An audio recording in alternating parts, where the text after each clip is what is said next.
Good morning, students. I am Simi Alang, your physics teacher. We are doing our unit 2 kinematics and we are on chapter 2, that is vector. In the previous video, the last topic that we have done was the resolution and components of vectors in a plane. जो last video थी, last video में last topic जो था वो हमारा था कि हम किसी वेक्टर को रिजॉल्व कैसे कर सकते हैं, किसी एक वेक्टर को स्प्लिट कैसे करेंगे. ठीक है, तो what you mean by resolution. Resolution का मतलब होता है that splitting of a vector into two और मोर कंपोनेंट वेक्टर. किसी वेक्टर को उसके कंपोनेंट्स में तोड़ देना. कंपोनेंट्स मतलब उसके पार्ट्स में तोड़ देना. तो इस प्रोसेस को हम कहते हैं resolution of vector. Now today we will start with rectangular components of a vector. Students, आज का जो हमारा फर्स्ट टॉपिक है वो है rectangular components of a vector. देखो, इसको हम ये भी ऐसे भी कहते हैं कि हम यहाँ पर रेजोल्यूशन ऑफ वेक्टर की ही बात कर रहे हैं. Resolution of a vector into two perpendicular components. Means अगर आप एक वेक्टर को स्प्लिट करते हो टू कंपोनेंट्स और वो कंपोनेंट्स कैसे हैं, परपेंडिकुलर कंपोनेंट्स हैं, दे आर परपेंडिकुलर कंपोनेंट्स, तो हम कहेंगे हम उस वेक्टर के रेक्टेंगुलर कंपोनेंट्स की बात कर रहे हैं. रेक्टेंगुलर कंपोनेंट्स मीन जब हम किसी वेक्टर को उसके दो परपेंडिकुलर कंपोनेंट्स में डिवाइड करते हो तो हम उस रेजोल्यूशन को हम कहते हैं, उसके कंपोनेंट्स को कहते हैं, परपेंडिकुलर कंपोनेंट्स को क्या कहेंगे, रेक्टेंगुलर कंपोनेंट्स कहेंगे. So when a vector is resolve into its component and the components are at right angles to each other, कि वो जो हमने उनके पार्ट्स किए, उसके जो कंपोनेंट्स हमने किए वो आपस में क्या हो, राइट एंगल पर हो, एक दूसरे के राइट एंगल हो, तो उन कंपोनेंट्स को हम क्या कहते हैं, रेक्टेंगुलर कंपोनेंट्स कहते हैं. ठीक है, तो इसको अंडरस्टैंड करेंगे. लेट अस कंसीडर, हम एक वेक्टर ले रहे हैं A. Let us consider there is a vector A और इस वेक्टर को हम रिप्रेजेंट करेंगे एक्स वाई प्लेन में. तो मैं यहाँ पर एक्स वाई प्लेन बना रही हूँ. So I have consider x y plane. Okay, O is the origin. O क्या है, ओरिजिन है. और यहाँ पर मैंने वेक्टर ले लिया ए वेक्टर और इस ए वेक्टर को मैं रिप्रेजेंट कर रही हूँ ओ पी से. किससे रिप्रेजेंट कर रही हूँ, ओ पी से. So this A vector is represented by O P. तो ओ पी जो है वो पोजीशन वेक्टर है, ए वेक्टर. अब यहाँ पर ये जो ए वेक्टर है, लेट अस कंसीडर ये एक्स एक्सिस के साथ कितना एंगल बना रहा है, थीटा एंगल बना रहा है. ये ए वेक्टर कितना एंगल बना रहा है, थीटा एंगल बना रहा है विद एक्स एक्सिस. अब आप यहाँ पर क्या करें, इस वेक्टर को यहाँ इस पॉइंट P से टू परपेंडिकुलर जो है वो ड्रॉ करें. अब P पॉइंट से हम परपेंडिकुलर ड्रॉ कर रहे हैं एक्स एक्सिस के अलॉन्ग और एक परपेंडिकुलर हम ड्रॉ कर रहे हैं वाई एक्सिस के अलॉन्ग. तो यहाँ हम इस पॉइंट को मार्क कर देते हैं एन पॉइंट और इस पॉइंट को मार्क कर देते हैं हम एम पॉइंट. तो पी एन और पी एम जो हैं वो हमने परपेंडिकुलर यहाँ पर ड्रॉ किए on X axis and Y axis. Okay, now here, अब यहाँ देखें ये जो ए वेक्टर है, दिस ए वेक्टर जो हमने यहाँ रिप्रेजेंट किया है विद ओ पी. अब यहाँ पर ये देखें ये एक ट्रायंगल है O P N, O P N, this is a triangle. और ये ट्रायंगल एक तरीके से राइट एंगल ट्रायंगल भी है. ठीक है, अब यहाँ पर अगर मैं ट्रायंगल लॉ, कौन सा law, triangle law of vector addition, triangle law of vectors addition apply करती हूँ इस ट्रायंगल में, तो क्या मैं ये लिख सकती हूँ दिस ओ पी वेक्टर. ये जो ओ पी वेक्टर है एक तरीके से ओ एन और पी एन का रिजल्टेंट है. देखिए ये एक ट्रायंगल बन रहा है और अगर मैं कहूँ ये ओ एन वेक्टर मैंने ले लिया, इसको मैंने कहा this is O N vector और ये मैंने कह दिया कि ये हमारा पी एन वेक्टर है. तो अगर ओ एन और पी एन ट्रायंगल के टू साइड्स को रिप्रेजेंट कर रहे हैं टेकन इन सेम ऑर्डर, तो जो OP वेक्टर है वो इन दो वेक्टर्स का क्या बन जाएगा, रिजल्टेंट वेक्टर बन जाएगा टेकन इन अपोजिट ऑर्डर। तो triangle law of vector addition apply करके I can write that this OP vector is equal to ON plus NP vector. ठीक है, अब ये जो NP वेक्टर है ये NP किसके इक्वल है, OM के इक्वल है। This NP is equal to OM, so I can write ON plus OM। मैंने यहाँ क्या लिखा है, NP vector is equal to OM vector.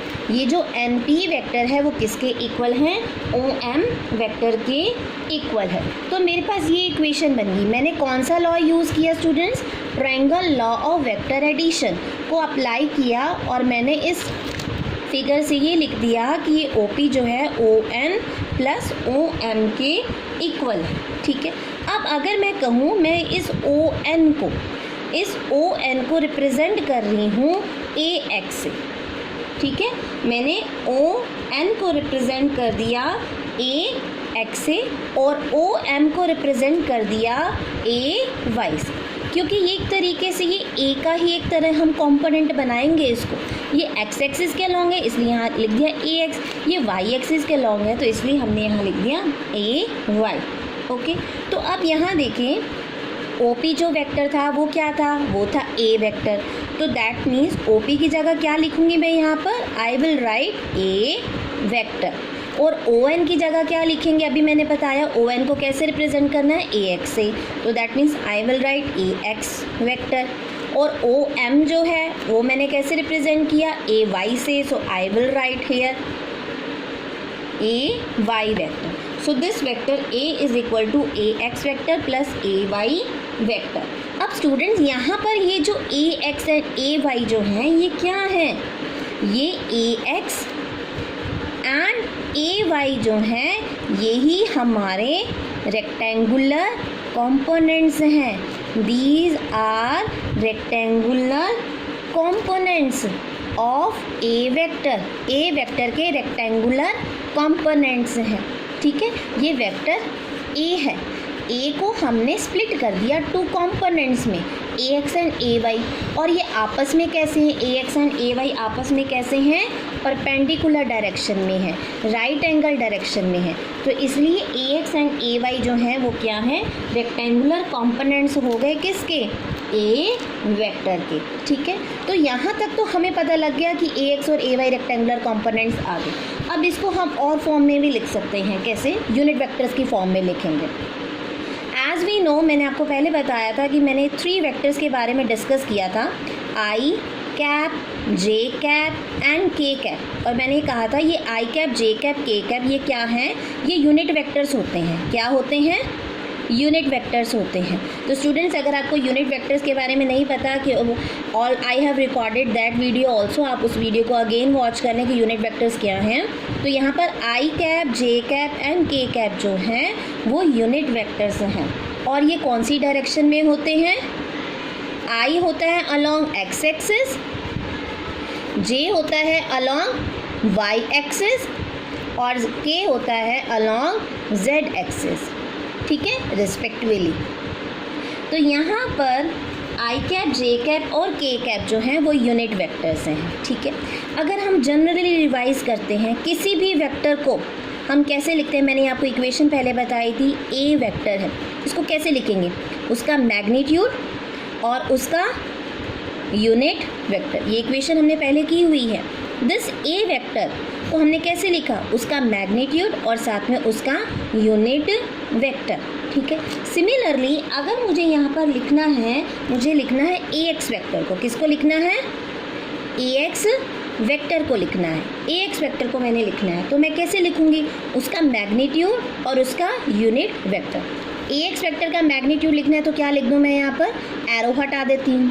Unit vector लिखना है तो ये X एक्सिस के अलॉन्ग था, AX वेक्टर जो है वो किस डायरेक्शन में है, X एक्सिस। X एक्सिस के अलॉन्ग यूनिट वेक्टर क्या होता है, I cap. Similarly AY vector किसके इक्वल हो जाएगा, ए वाई जे कैप के इक्वल हो जाएगा, that will be equal to A Y J cap के इक्वल आ गया। तो यहाँ पर हमने जो ए एक्स और ए वाई वेक्टर को कैसे लिखा है स्टूडेंट्स, लिखा है हमने in terms of unit vector. So I will right this equation again, मैं अब इस इक्वेशन को दोबारा से लिख रही हूँ, लेकिन अब इक्वेशन मेरी बन जाएगी A vector will be equal to A X vector की जगह क्या लिखेंगे हम, इसकी जगह I will write A X I cap plus A Y vector लिखना था, पर ए वाई वेक्टर की जगह क्या लिखूँगी, ए वाई जे कैप। तो मैंने यहाँ पर ए वेक्टर को लिखा ए X I cap plus A Y J cap, ठीक है, उसके रेक्टेंगुलर कॉम्पोनेंट्स की फॉर्म में लिखा है। अब स्टूडेंट्स यहाँ पर हमने फाइंड आउट करना है, we will determine A X and A Y. हम क्या फाइंड आउट करेंगे, A X and A Y find out करेंगे। तो A X and A Y को फाइंड आउट करने के लिए हम यहाँ फिगर का यूज़ करते हैं। इस फिगर में देखिए ये थीटा है, तो I will use cos theta in this triangle. इस ओ पी एन ट्रायंगल में मैं यहाँ कॉस थीटा की वैल्यू लिख रही हूँ। कॉस थीटा जो है वो किसके इक्वल है, कॉस थीटा जो इक्वल होता है बेस अपॉन हाइपोटेन्यूज के। किसके इक्वल होता है, बेस अपॉन हाइपोटेन्यूज। बेस क्या है यहाँ पर ओ एन और हाइपोटेन्यूज क्या है यहाँ पर ओ पी। सो हाइपोटेन्यूज जो है वो किसके इक्वल हो गया, ओ पी के इक्वल हो गया। अब यहाँ बताएं ओ एन की वैल्यू क्या है, ओ एन का मैग्नीट्यूड क्या है, ए एक्स। वेक्टर नहीं लिखना, यहाँ हमने मैग्नीट्यूड लिखना है। ओ पी जो है वो किसके इक्वल है, O P is equal to A cos theta. यहाँ से ए एक्स की वैल्यू आप निकालें, ए एक्स किसके इक्वल आ गया, A X is equal to A cos theta.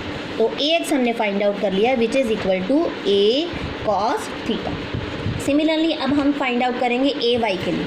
उसके लिए मुझे यूज़ करना है साइन थीटा। कौन सी ट्रिग्नोमेट्री रेशियो यूज़ करूँगी, साइन थीटा।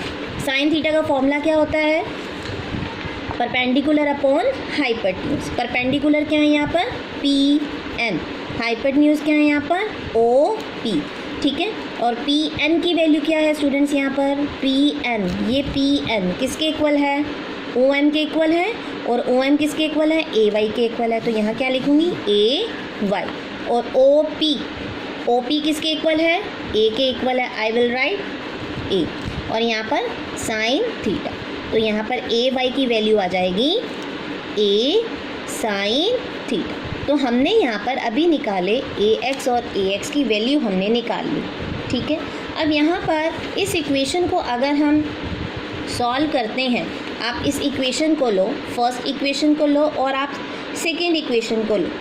इन दोनों इक्वेशन को अगर आप स्क्वेयर करो और ऐड कर दो, squaring and adding, squaring and adding, now what you will get. आप इन दोनों को स्क्वेयर करो और ऐड करो तो आपके पास रिजल्ट क्या आएगा। यहाँ देखें स्टूडेंट्स, मुझे इसको ऐड करना है, इसका स्क्वेयर भी करना है, ए स्क्वेयर कॉस स्क्वेयर थीटा।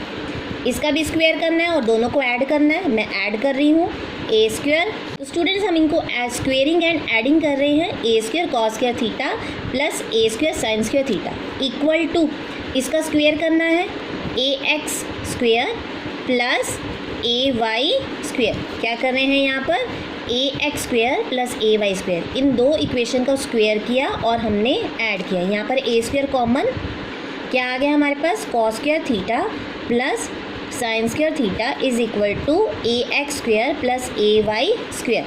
तो ये किसके इक्वल आ गया हमारे पास, ए स्क्वेयर किसके इक्वल आ गया, A X square plus A Y square के इक्वल आ, ठीक है। और अगर मैं यहाँ पर ए निकालूँ तो I will write A is equal to under root A X square plus A Y square. Very important equation, very important equation. A is equal to under root A X square plus A Y square. तो हमने ए vector, मतलब अगर ये ए vector है और इस vector का magnitude हमें फाइंड आउट करना है और हमें उसके रेक्टेंगुलर कंपोनेंट्स पता हों, तो हम कैसे फाइंड आउट करेंगे, I will write under root, और जो उसके रेक्टेंगुलर कंपोनेंट्स के मैग्नीट्यूड्स होंगे उन मैग्नीट्यूड्स का हम क्या करेंगे, स्क्वेयर करेंगे, ऐड करेंगे और उसका स्क्वेयर रूट ले लेंगे। तो मेरे पास उस वेक्टर का मैग्नीट्यूड आ जाएगा, ठीक है। तो यहाँ से हमने निकाल लिया magnitude of A in terms of its component. हमने निकाला magnitude of A in terms of magnitudes of component. उसी के कॉम्पोनेंट्स की मैग्नीट्यूड्स की टर्म्स में हमने वेक्टर ए का मैग्नीट्यूड फाइंड आउट किया है.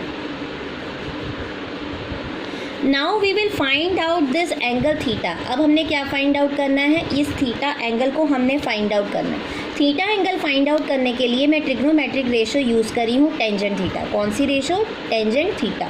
तो टेंजेंट थीटा जो है वो किसके इक्वल है, that is equal to perpendicular upon base. Perpendicular क्या है यहाँ पर, पी एन. बेस क्या है, ओ एन. ठीक है, पी एन जो है वो किसके इक्वल है, ए वाई के इक्वल है. और ओ एन जो है वो किसके इक्वल है, ए एक्स के इक्वल है. तो यहाँ पर टेंजेंट थीटा किसके इक्वल आ गया, ए वाई अपॉन ए एक्स के इक्वल आ गया. या आप ये कह सकते हैं थीटा हमने फाइंड आउट कर लिया, that will be equal to tangent inverse of A Y by A X. Tangent inverse of A Y by A X. So this is an angle which is made by vector A along X axis. कि vector A जो है वो x axis के साथ कितना angle बना रहा है वो हम थीटा फाइंड आउट कर सकते हैं by finding out the tangent inverse of A Y by A X. अगर आपको उसके रेक्टेंगुलर कंपोनेंट्स पता है, ए वाई और ए एक्स उसके रेक्टेंगुलर कंपोनेंट्स पता है, तो हम वेक्टर ए का एंगल फाइंड आउट कर सकते हैं कि अलॉन्ग एक्स एक्सिस जो है वो कितना एंगल बना रहा है. Now we will do numerical. A force of 4 Newton makes an angle 30 degree with x-axis. Find the magnitude of x and y components of the force. हमें फोर्स दिया हुआ है 4 न्यूटन जो कि angle makes an angle 30 degree with x axis. X axis के साथ कितना angle बना रहा है, 30 डिग्री. ठीक है, आपको निकालना है find the magnitude of X and Y components of the force. इस फोर्स का एक्स एंड वाई कंपोनेंट निकालना है. मतलब हमें क्या निकालना है, रेक्टेंगुलर कंपोनेंट्स निकालनी है along X and along Y axis. Means हमें निकालना है F X and F Y निकालना है. ठीक है, एज ए टोल्ड यू जो x कंपोनेंट है और जो y कंपोनेंट है उसका हमने एक्सप्रेशन जो है वो अभी फाइंड आउट किया था. अगर हम थीटा की टर्म्स में बात करें तो वो किसके इक्वल था, जैसे मैंने कहा था ए एक्स. हमने आर्टिकल में ए एक्स ए वाई हम बोल रहे थे, तो वहाँ पर ए एक्स जो था वो किसके इक्वल आया था थीटा की टर्म्स में, ए कॉस थीटा की. और ए वाई किसके इक्वल आया था, ए साइन थीटा की. ठीक है, जो हमने प्रीवियस अभी आर्टिकल किया है. लेकिन हमें तो निकालना है एफ एक्स निकालना है, तो सेम एक्सप्रेशन हम इसके लिए भी यूज़ करेंगे. I will write here F X is equal to F cos theta. ठीक है, एफ जो है वो किसके इक्वल है, एफ हमें 4 दिया हुआ है और थीटा कितना दिया हुआ है, 30 डिग्री दिया हुआ है. और कोस 30 जो है वो किसके इक्वल होता है, दैट इज़ इक्वल टू √3/2. इसको हम कैंसिल करेंगे तो हमारे पास एफ एक्स जो है वो किसके इक्वल आ गया, that is equal to 2√3 newton. That is the force okay along x-axis, means it is the component of force along x-axis. ठीक है, x कंपोनेंट है.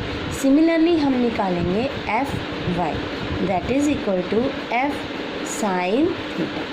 एफ किसके इक्वल है, 4 साइन 30 डिग्री. साइन 30 की वैल्यू 1/2 कैंसिल हो जाएगा. तो हमारे पास एफ वाई जो है वो किसके इक्वल आ गया, 2 न्यूटन के इक्वल आ गया.